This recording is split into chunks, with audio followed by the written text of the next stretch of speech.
Hello everyone, welcome back. आते हैं एक नए कंसेप्ट की तरफ। आज का जो मेरा टॉपिक है, मैंने बता रखा था पिछले ही वीडियो में कि ये जो है इसका मुझे सूत्र का निगमन करना है। ये हमारा अच्छी स्थिति में था, मतलब ये अच्छे की तरफ था।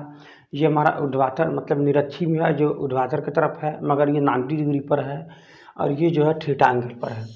तो हम तीनों जो हैं एक साथ निगमन करते हैं। थोड़ी सी फास्ट निगमन होगी क्योंकि हम तीनों एक साथ बताना चाहेंगे।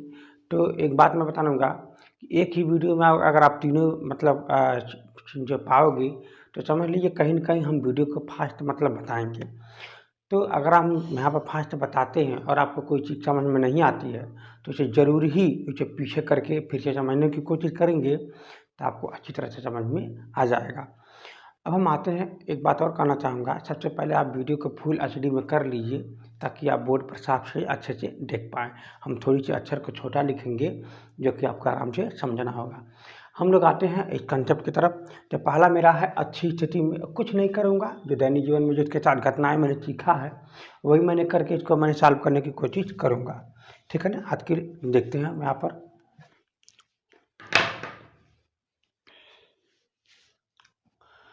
तो हम लोग आते हैं, सबसे पहले हम लोग अच्छी स्थिति के बारे में समझते हैं कि अच्छी स्थिति में किसी दो आवेश के कारण किसी बिंदु पर विद्युत क्षेत्र की तीव्रता कैसे निकाली जा सकती है, हम लोग देखते हैं यहाँ पर। तो मान लीजिए यहाँ पर जो है दे रखा हुआ है कोई अच्छे है, तो इनकी जो आवेश है यहाँ पर देखेंगे प्लस में है, यहाँ पर क्या है, ये माइनस में आवेश है। तो इसका अच्छी स्थिति तो यही है ना। तो हम क्या करते हैं, कोई बिंदु ले लेते हैं, पी ले लेते हैं और हमको यहाँ पर विद्युत क्षेत्र की तीव्रता ज्ञात करना है। तो इसका मतलब ये जो पी है ना, इसकी जो दूरी नापेंगे तो इसके सेंटर से नापेंगे। तो इसके सेंटर से इसकी जो पी की जो दूरी है इसको हम बोलेंगे स्मॉल में आर। क्या है ये, स्मॉल में आर। अरे हाँ या ना।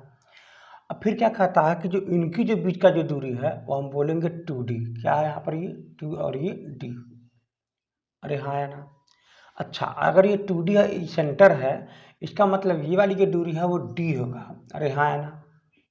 और ये भी कितना होगा, d ही होगा। तो ठीक है। तो हम लोग बिंदु इस आवेश के कारण बिंदु P पर विद्युत क्षेत्र की तीव्रता, तो आप देखेंगे यहाँ से r है, यहाँ से इसके बाद d है, तो इस आवेश में टोटल दूरी कितना हो जाएगा यहाँ से यहाँ तक।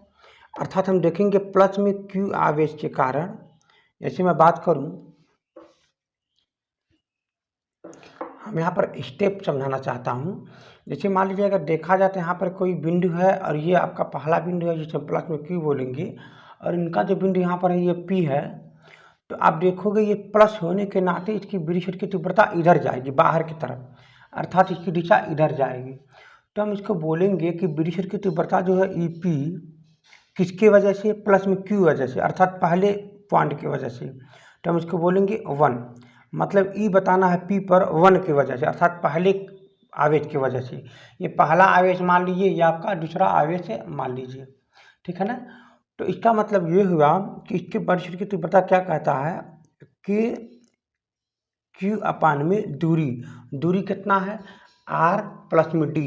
यहाँ से लेकर के यहाँ तक की दूरी कितनी माना जाएगी, R प्लस में D। अरे हाँ या ना। तो इसकी वजह से यहाँ पर दूरी कितना हो जाएगा, r प्लस में d का होल स्क्वायर। तो बस आप लोग फार्मूला तो पहले से जानते हैं, इसके बारे में फार्मूला आप लोग जानते होंगे। तो फिर हम क्या करते हैं, इसको हम यहीं पर रोक देते हैं। तो अब हम देखते हैं, मान लीजिए इसके वजह से कारण माइनस में, मान यहाँ पर कोई माइनस में है, तो ये माइनस में है और इस माइनस की वजह से बिंदु P पर विद्युत क्षेत्र की तीव्रता ज्ञात करना है। तो आप देखोगे माइनस होने के नाते इसकी तीव्रता की दिशा इधर होगी, अंदर की ओर। इसका मतलब ये हुआ इसका जो मान होगा वो कितना होगा। आप देखोगे यहाँ पर ई मतलब विद्युत क्षेत्र की तीव्रता ई P पर ये दूसरे आवेश की वजह से, मतलब दूसरे, ये पहला आवेश है तो दूसरा आवेश ये है। इसका जो मान होगा कितना होगा, के, इसका हो जाएगा आपका ये Q अपान में R, मतलब ये दूरी। तो आप देखोगे यहाँ से ये स्मॉल r है और ये वाला d है, तो स्मॉल r में से आप d घटा दोगे तो ये दूरी निकल जाएगा यहाँ से। तो हम इसे बोलेंगे क्या कि स्मॉल r माइनस में d का होल स्क्वायर। तो अब आप देखेंगे क्या कि एक जो बिंदु जो P है, इस बिंदु P पर आप देखेंगे कि दो बिंदु के विद्युत क्षेत्र की तीव्रता निकल रही है। मतलब एक की दिशा इधर है, एक की दिशा इधर है। जो इधर की दिशा में है इसका नाम क्या रखे हैं, इसका जो नाम रखे हैं EP1 के कारण, और जो इधर की दिशा में इसका क्या नाम रखे हैं EP2 के कारण। अब आप इसका जो रिजल्टेंट है, जो परिमाण है, मैं आपको क्या बताया था कि अगर मान लीजिए मुझे कोई 5 न्यूटन बल से इधर खींचे और 2 न्यूटन बल के इधर से खींचे, तो मेरा बैलेंस किधर जाएगा, 5 वाले की तरफ, यानी इधर मेरा ज़्यादा है।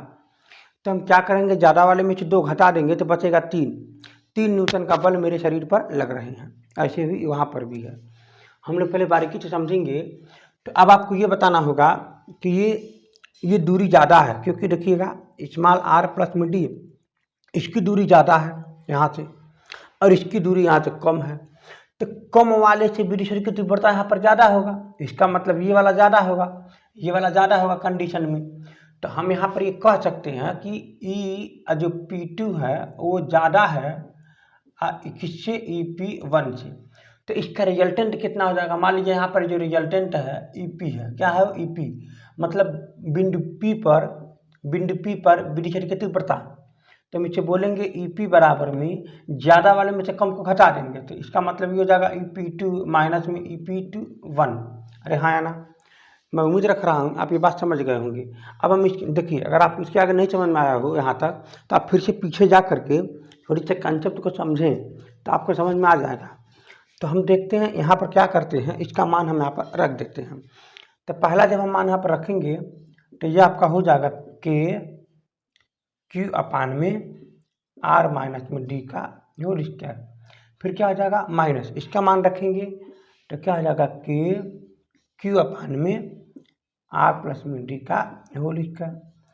अब हम लोग इसको सॉल्व करेंगे, अच्छे से दिमाग से सॉल्व करेंगे तो आपको सॉल्व हो जाएगा। तो आप एक काम करिए, आप जो है ना ये K को और Q को बाहर निकाल लीजिए। तो आप देखेंगे K, बहुत बच्चे ये सोच रहे होंगे कि यहाँ पर प्लस है तो मैंने प्लस वाला तो मान लीजिए लिख दिया, लेकिन यहाँ पर माइनस है तो माइनस क्यों नहीं लिखे। अगर आप माइनस लिखेंगे तो ये माइनस बनेगा, फिर इसका उपयोग करेंगे तो ये माइनस होगा।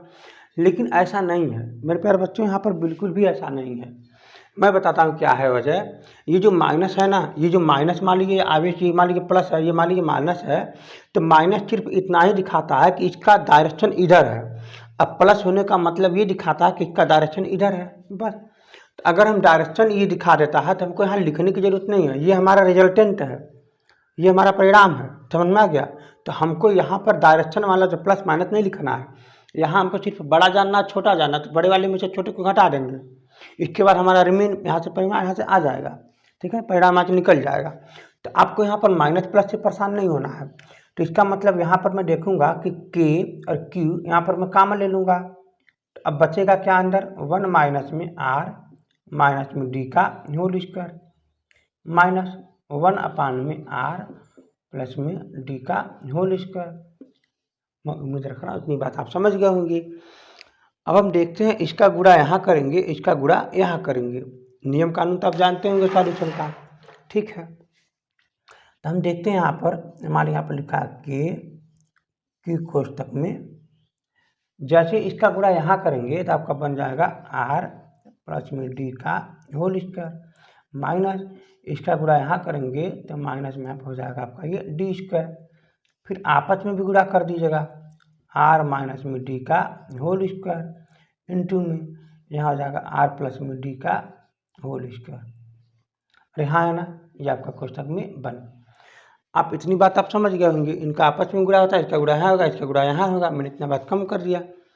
अब आप देखेंगे फास्ट सॉल्यूशन के हिसाब से यहाँ पर क्या होगा कि यहाँ पर लिखते हैं, यहाँ पर इस गलती में Q, आगे क्या आएगा इसका आप पूरा विस्तार कीजिए, A प्लस B का होल स्क्वायर वाला। तो आप लिखेंगे R स्क्वायर, अरे हाँ या ना, प्लस में D स्क्वायर।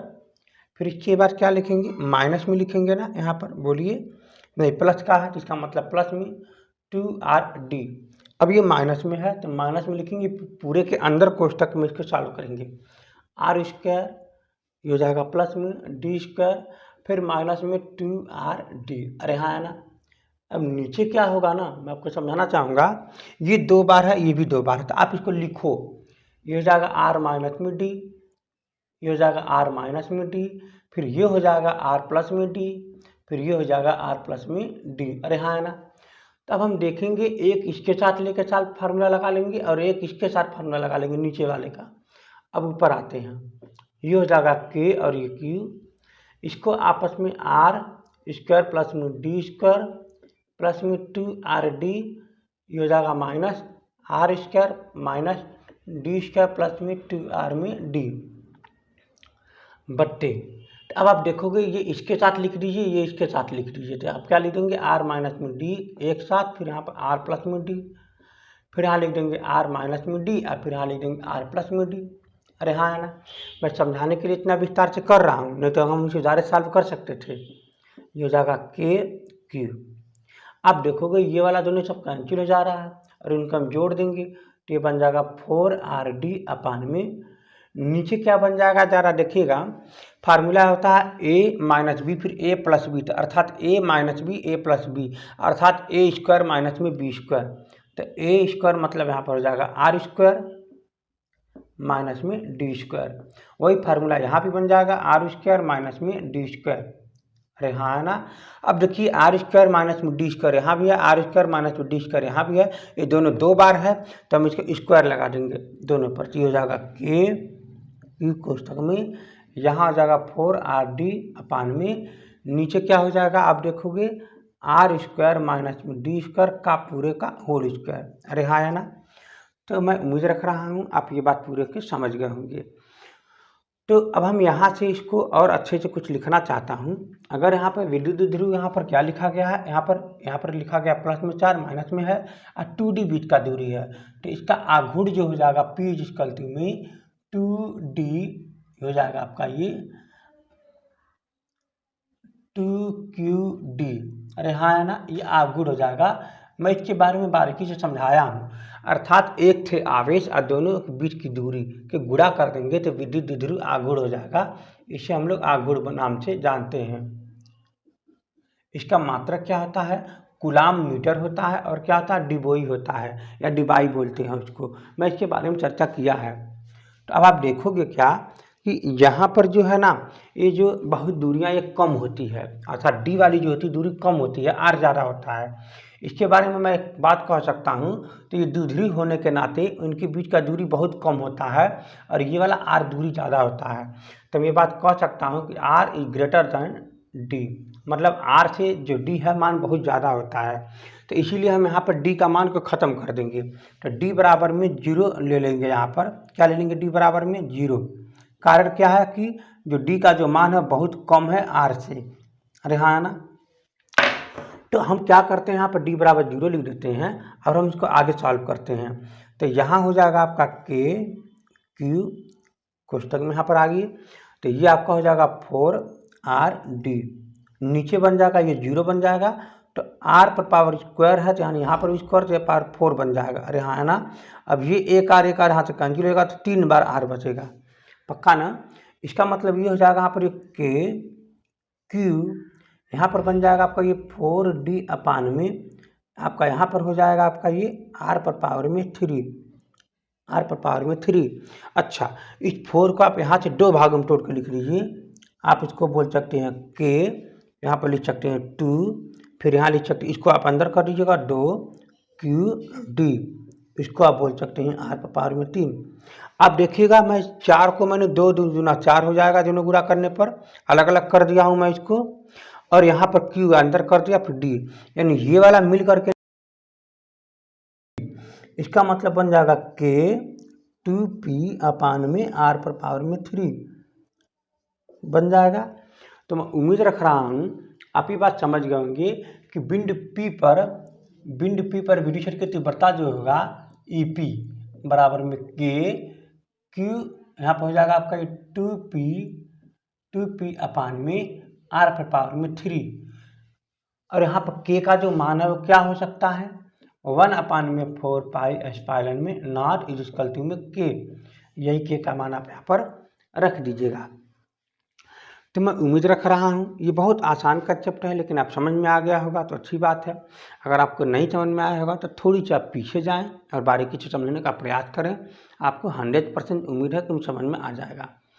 तो अब हम आते हैं अगले स्टेप पर, जो हमने बात बता रखा था ये अच्छी स्थिति का था। अब हम देखेंगे निरक्षी स्थिति का कंसेप्ट क्या होता है। अब हम लोग आते हैं निरक्षी स्थिति के बारे में बारीकी से समझते हैं। तो यहाँ पर जो कंसेप्ट दे रखा हुआ था, आइए समझते हैं। मान लीजिए कोई यहाँ पर वैल्यू द्विध्रुव है, एक का प्लस में चार्ज है, एक का माइनस में चार्ज है, और इनके जो बीच का जो दूरी है ना वो आपका 2d है। कितना है? 2d है। और यहाँ है ना, और इनके मध्य अच्छी स्थिति में, मतलब यहाँ पर कोई भी एक बिंदु है, जो यहाँ पर बिंदु P है, और इस बिंदु पर विद्युत क्षेत्र की तीव्रता ज्ञात करना है। ये निरक्षी स्थिति में आ रहा है। निरक्षी स्थिति में क्यों? और इसको और क्या बोल सकते हैं? अनुप्रस्थ स्थिति में। क्या बोल सकते हैं? अनुप्रस्थ स्थिति में। ये आपको बारीकी से जानना होगा। तो मुझे यहाँ पर इस पर वैद्युत क्षेत्र की तीव्रता ज्ञात करना है। तो इसके द्वारा इस पर वैद्युत क्षेत्र की तीव्रता आप देखोगे, यहाँ से आप एक लाइन खींचोगे जो बताओगे कि ये इस दिशा में ऐसे करके है और इसकी दिशा इधर जा रही है। क्यों? क्योंकि ये प्लस है, तो प्लस होने के नाते बाहर की तरफ जाएगा। अरे हाँ है ना। तो इसका जो नाम है ना, इसका जो नाम हो जाएगा EP पहले की वजह से, मतलब ये पहला आवेश मानेंगे, इसका दूसरा आवेश मानेंगे। अब आप देखेंगे क्या इसका भी है, माइनस में की वजह से है, तो इसका मतलब ये हुआ ये माइनस होने के नाते इसकी दिशा इधर रहेगी। ठीक है ना। तो इसका जो नाम हो जाएगा EP2K, मतलब ये दूसरे आवेश के कारण। तो अब हम आते हैं, मान को निकालते हैं कि इनकी दूरी कितना होगी, क्या होगी। देखिए सबसे पहले आप समझोगे कि अगर ये 2d दूरी पर है तो ये वाला कितना दूरी पर हो जाएगा, d, मतलब केवल d, और ये वाला दूरी कितना है, वो r। तो अगर आपसे ये पूछा जाए कि अगर कोई ऐसे करके त्रिभुज बना हुआ है और ये d है और ये वाला r है, तो ये दूरी कितना हो जाएगा, तब ये इसको बोलेंगे करड़ी में r का स्क्वायर प्लस में d का स्क्वायर। तो बस यही कंसेप्ट यहाँ पर मौजूद है। तो इसका मतलब ये वाला जो दूरी है ना, ये वाला जो दूरी है, अच्छा ये वाली दूरी है, इन दोनों का जो मान हो जाएगा r स्क्वायर प्लस में d का स्क्वायर, और वो भी किस में, करड़ी में। इसका भी मान कितना हो जाएगा, करड़ी में r का स्क्वायर प्लस में d का स्क्वायर। अरे हाँ है ना। तो ये दूरियाँ हो जाएगी यहाँ से यहाँ तक, और ये भी दूरी हो जाएगी। अब हमको क्या करना है, पहले हमको EP याद करना है, ये वाले का मान क्या याद करना है, EP1। इसका मतलब ये हो जाएगा, इसका मान याद करने के लिए यहाँ से दूरी है इतना है और आवेश इतना है, और क्या होगा मान, तो आप देखोगे क्या फार्मूला बताओ, तो K इंटू में Q अपान में क्या हो जाएगा, R। दूरी कितना है यहाँ पर, ये आप दूरी लिखोगे R का स्क्वायर प्लस में D का स्क्वायर, वो भी ऊपर करड़ी में है। क्या है, ये पूरे का करड़ी में है ना। अब फिर इसका होल स्क्वायर है, मैं इसे अच्छे से लिखता हूँ।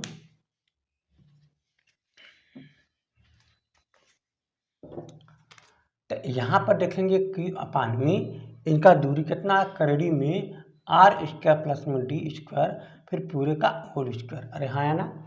ये आपका फार्मूला पर सेटअप हो गया। तो अब हम देखेंगे यहाँ पर जो EP है, ये वाला जो मान है, ये वाला कहाँ आएगा, ये जो हो जाएगा EP2 हो जाएगा, ये हो जाएगा K। आवेश का मान तो सेम है, लेकिन इनका भी दूरी क्या है, ये वाला है। इसको क्या लिखेंगे, R स्क्वायर प्लस में D स्क्वायर, अभी करड़ी में है, और फिर इसके बाद पूरे का होल स्क्वायर है। अरे हाँ है ना। अब आप देखोगे करड़ी में है और पूरे होल स्क्वायर है, तो इसको आप करड़ी से बाहर निकाल सकते हो, कोई दिक्कत नहीं है यहाँ पर। तो आप इसे करड़ी के बाहर निकालोगे तो आपका क्या बन जाएगा, Q अपान में R स्क्वायर प्लस में D स्क्वायर। इसी प्रकार यहाँ भी निकाल लेंगे करड़ी को, तो Q अपान में R स्क्वायर प्लस में D स्क्वायर। अरे हाँ है ना। चलिए ठीक है। तो अब हम लोग देखते हैं कि इसको सॉल्व करते हैं, क्या आता है क्या नहीं, बारीकी से समझते हैं। ठीक है ना। आते हैं कंसेप्ट की तरफ। तो अब हम देखते हैं ये वाला पॉइंट क्या कहता है कि मान लीजिए यहाँ पर कोई बिंदु है और यहाँ पर जो कोई बिंदु है तो इसका रिजल्टेंट देखना है।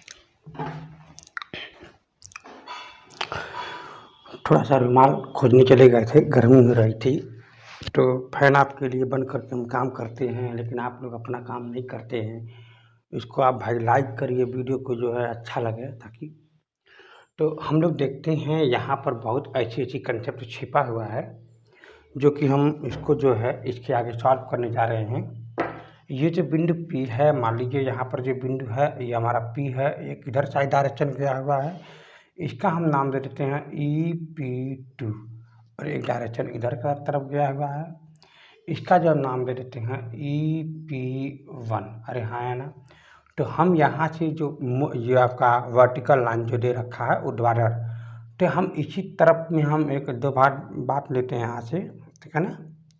तो एक यहाँ भी ऊपर की तरफ चला गया, एक नीचे की तरफ आ गया, और एक यहाँ पर भी हम हॉरिजॉन्टल लाइन खींच देते हैं, जो ये हमारा हॉरिजॉन्टल लाइन है। तो अगर हम देखा जाए कि ये वाला कोण अगर हमारा थीटा है, तो ये भी कोण जो है ना वो आपका थीटा ही रहेगा। तो ठीक इसी प्रकार यहाँ पर भी ये थीटा हो जाता है। बात को समझिएगा। तो मैं उदाहरण में यहाँ पर समझाऊंगा एक बात। मान लीजिए यहाँ पर कोई F बल लगा है, चाहे विद्युत क्षेत्र की तीव्रता ही है, और यहाँ पर थीटा है, तो हम इसको दो भागों में बांट सकते हैं। यहाँ पर कर सकते हैं E cos थीटा, और फिर ऊपर की तरफ ले आ देंगे E sin में थीटा। अरे हाँ ना। तो ये आपका इन दोनों का दो भागों में डिवाइजन हो गया। अगर कोई भी बल अगर बढ़ रहे चाहे विद्युत क्षेत्र की तीव्रता रहे, तो हम दो भागों में बांट सकते हैं इसी नियम से। तो E cos थीटा, फिर इसके बाद E sin में थीटा ऊपर की तरफ हो जाएगा। तो वही नियम हम यहाँ पर लगाने जा रहे हैं। अर्थात जो आप देखोगे जो यहाँ पर ये बल है, सॉरी जो यहाँ पर विद्युत क्षेत्र की तीव्रता है, इसको हम एक इधर के लाइन पर, मतलब हम इसको थोड़ा आगे बढ़ा देते हैं, एक इधर के लाइन पर इसको हम बोल देंगे EP1 cos में थीटा, और एक ऊपर की तरफ रहेगा EP1 sin में थीटा। अरे हाँ है ना। उसी प्रकार इसको भी हम क्या करेंगे ना, यहाँ पर भी थीटा ही कोण रहता है, इसको भी हम इधर करेंगे तो इसका बल इधर हो जाएगा EP2 cos में थीटा, और इसका जो हो जाएगा आपका EP2 sin में थीटा। अरे हाँ है ना। लेकिन आप ध्यान समझेंगे ये दोनों जो है ना मान एकदम से समान है। जैसे आप खुद देखो, जो EP1 का मान जो है और EP2 का जो मान है, दोनों रियलिटी में समान दिख रहा होगा। और यहाँ पर साइन थीटा है और यहाँ भी साइन थीटा, यानी ये 100% दोनों बराबर है। तो आप ही मुझे बता दो, अगर ये विद्युत क्षेत्र की तीव्रता उतना ही ऊपर है इतना ही नीचे है, तो इन दोनों का जो रिजल्टेंट है वो 0 हो जाएगा। तो हम इसका कोई मान्य नहीं करेंगे। लेकिन अब बचा सिर्फ ये वाला, तो हम इन्हीं दोनों को जोड़ देंगे, तो हमारा बिंदु P पर विद्युत क्षेत्र की तीव्रता निकल जाएगा। तो हम बोलेंगे बिंदु P पर विद्युत क्षेत्र की तीव्रता, इनको दोनों जोड़ने पर EP1, इसके बाद cos में थीटा प्लस में EP2 यहाँ पर हो जाएगा cos में थीटा। अरे हाँ है ना। ये दोनों रिजल्टेंट जोड़ने पर आएगा। क्यों मैंने जोड़ा इसलिए है कि दोनों एक ही दिशा में है, दोनों एक ही तरफ है, तो वही चीज़ यहाँ पर है। तो अब हम इसको सॉल्व करेंगे और देखेंगे लास्ट में क्या मान आता है। हम इसको साफ करने जा रहे हैं।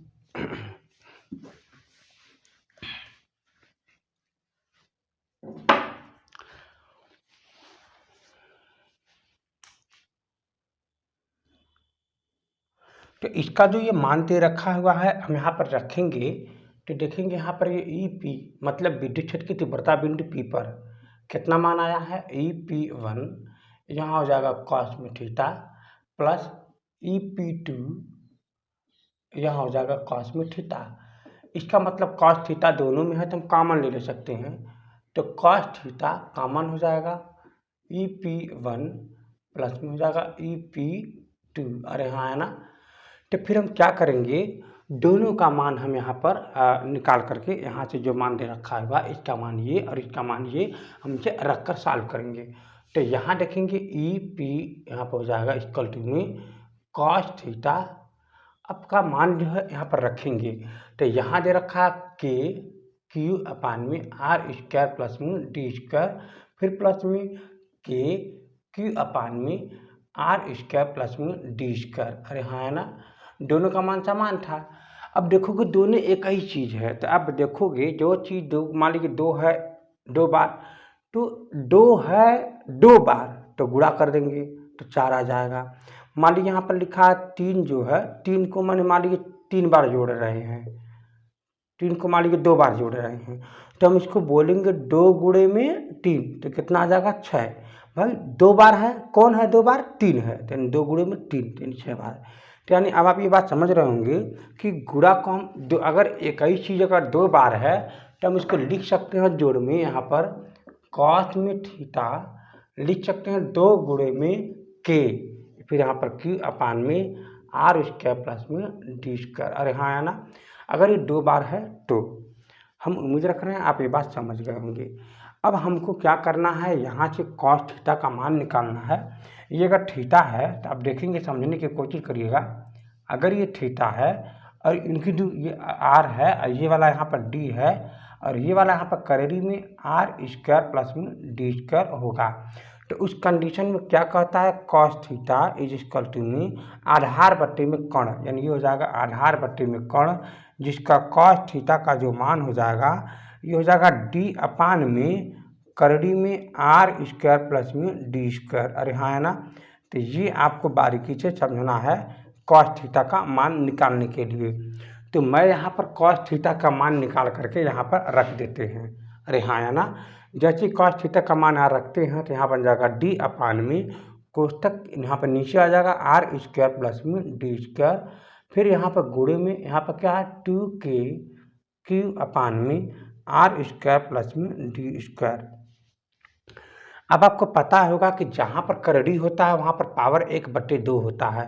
यहाँ पर पावर क्या है, 1 बार है और यहाँ पर पावर क्या है, 1 करेरी में 2 है। अब इसको 1/2, इसको पावर करेरी हटा करके हम इसके जगह पर 1/2 लिख सकते हैं। ऊपर ऊपर का गुणा नीचे नीचे का गुणा में क्या हो जाएगा, दोनों एक ही चीज़ है तो पावर को जोड़ देंगे। इसका मतलब ये हो जाएगा 2qd। अब यहाँ पर हम लिख सकते हैं इंटू में, पहले आप आगे के लिख दीजिए, के 2qd अपान में नीचे हो जाएगा आर स्क्वायर प्लस में डी स्क्वायर पर पावर एक धन में 1/2।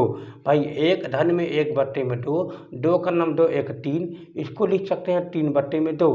तो इसका मतलब यहाँ हम लिख सकते हैं 3/2। अरे हाँ है ना, तो अब आप देखोगे क्या 2qd का मान जो होता है वो आपस में p बन जाता है, जिसे बारीक आघूर्ण बोलते हैं, द्विध्रुव आघूर्ण बोलते हैं। तो इसका जब फिर जो मान आ जाएगा EP इज इक्वल टू में आपका मान आ जाएगा, ध्यान दीजिएगा के यहाँ पर हो जाएगा p अपान में नीचे आ जाएगा आर स्क्वायर प्लस में डी स्क्वायर पर पावर में आपका हो जाएगा 3/2। फिर वही बात आ गई, डी का मान बहुत कम होता है, आर का मान ज़्यादा होता है, तो हम इसे बोलेंगे D is less than R या R is greater than D. मतलब यहाँ पर देखेंगे डी का मान 0 कर देंगे क्योंकि कुछ है नहीं, ज़्यादा बहुत कम मान है, इसको 0 रख देंगे। तो फिर जब आप देखेंगे सॉल्व करने के बाद के पी अपान में इसको जैसे ही 0 रखेंगे क्या बन जाएगा, आर पर पावर में 2 फिर पावर में 3/2, तो ये 2 से 2 कैंसिल हो जाएगा, फिर यहाँ पर बच जाएगा पी अपान में आर पर पावर में 3 बस। तो अब आपको समझ में आ गया होगा, आपका आंसर आ गया, समझ लीजिए EP मतलब ये EP का जो मान आया है के का मान क्या होता है 1/4 पाई s पाइलन में नॉट इंटू पी का मान क्या हो जाएगा, बाधित द्विध्रुव आघूर्ण हो जाएगा, फिर यहाँ पर हो जाएगा आपका ये आर पर पावर में 3, इतना का मान आपका आ गया, जो हमने पिछले ही फार्मूला में सब बारीकी से समझा रखा है। तो मैं उम्मीद रख रहा हूँ आप ये बात समझ गए होंगे। तो अब हम लोग आते हैं अगले कंसेप्ट की तरफ।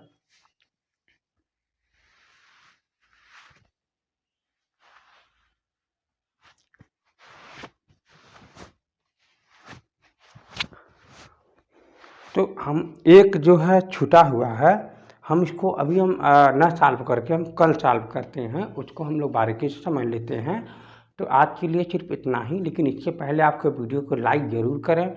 कोई भी लाइक नहीं कर रहा है, व्यू ज़्यादा की संख्या में बढ़ जा रहा है, लेकिन आप सबसे बड़ी गलती कर रहे हैं, लाइक नहीं कर रहे हैं, वीडियो को शेयर नहीं कर रहे हैं। लोगों को बताइए कि यहाँ पर आप अध्ययन करो, बताओ अपने फैमिली को, बताओ सबको बताओ, ये चैनल का नाम बताओ। माना कि चैनल का नाम थोड़ा कठिन है, लेकिन शेयर तो कर सकते हो। ठीक है, आज के लिए सिर्फ इतना ही, धन्यवाद।